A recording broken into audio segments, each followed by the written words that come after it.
Mike, what you got going on today? Well, this afternoon, we're going to go ahead and plant some pepper plants. It's beautiful out. I'm going to go ahead and take advantage of the time, so we're going to go ahead and get these pepper plants in the ground. So in the next couple of seconds, we're going to get into the garden.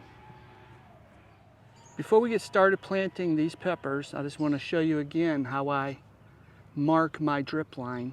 I use paracord and a couple tent stakes. I find each end of the drip and I mark it, run the paracord, and that's where my drip line is. And like I said earlier, I have the peppers already laid out. So they're stretched out all the way down the row. And then I have a partial row over here. Have 3 more peppers. Got this cayenne that I'm gonna plant, and I have 2 cubanelles. They look really rough, but I'm gonna go ahead and put them in the ground and just see what happens. So my 4th row is gonna have 3 pepper plants. So that's what we're gonna do. We're gonna get these plants in the ground. Okay, let's go ahead and start planting some pepper plants. Like I said, I got this drip line marked. I'm gonna plant my peppers right next to that drip line. And then when those peppers are planted, I'm gonna go ahead and stake them on this side of the plant.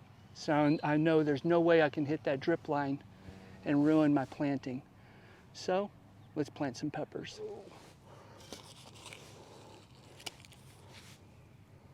This first plant is a Tabasco. I've never planted Tabasco.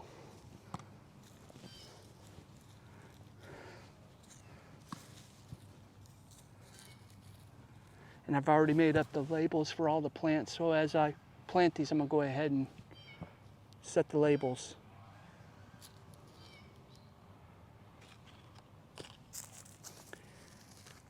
And then when we're done planting, I'll go ahead and I'll place my stakes.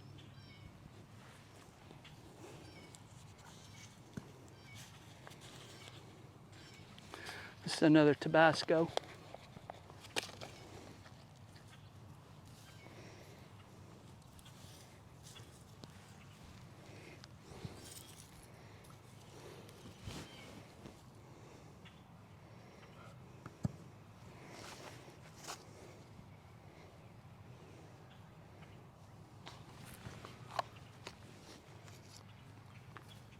Now a poblano.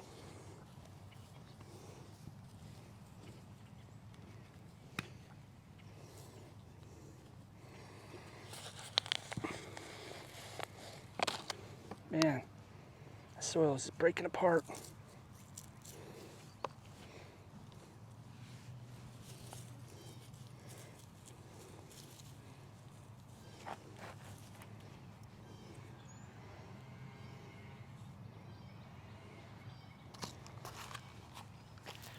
I think I'm gonna go ahead and get my little shovel because this ground is a little bit hard. Okay, I've got my little shovel.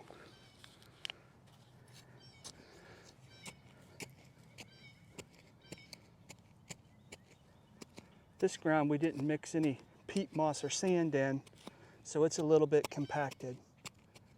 So I need a little bit of a shovel.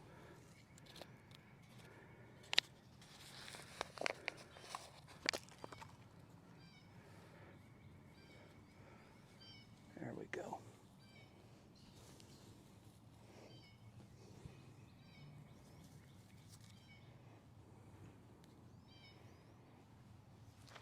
I'm gonna go ahead and finish all these, and then we'll take a look at what I've done at the end.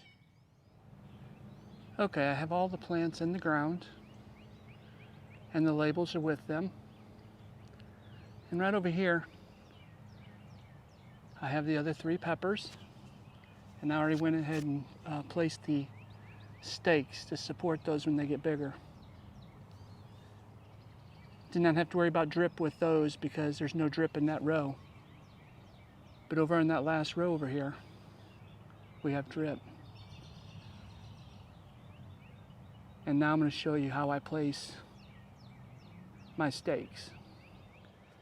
Of course, now you can see how I put the stakes in to support the plants. I just put it on this side of the plant so I don't have to worry about hitting any drip over here. So I just simply put the stake on this side. Don't have to worry about hitting the plant. And this ground is kind of soft, so all I gotta do is just push it in with my foot. Do one more. Whoops, got a little crooked. Let's fix the plant. And that's all there is to it.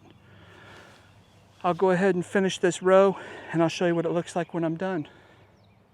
Here's all the posts in place for the pepper plants.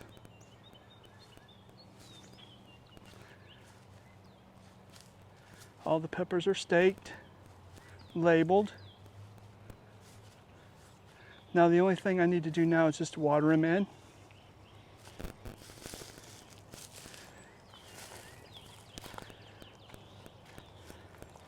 I know you can wait on staking your peppers, but I have kids and we have a basketball goal. And the ball likes to come down to the garden. So the stakes give the plants a fighting chance to survive. So I go ahead and I stake early.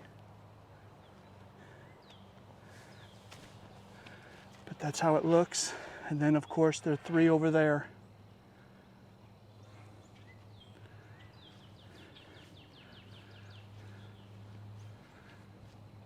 Do one pan across the entire garden so you can see the progress and what it looks like as of today.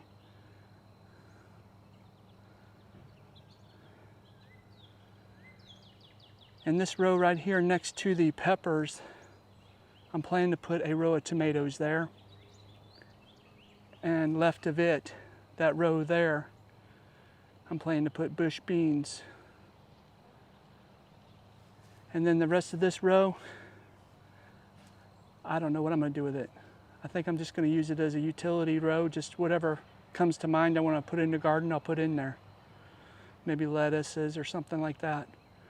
But anyway, that's the garden.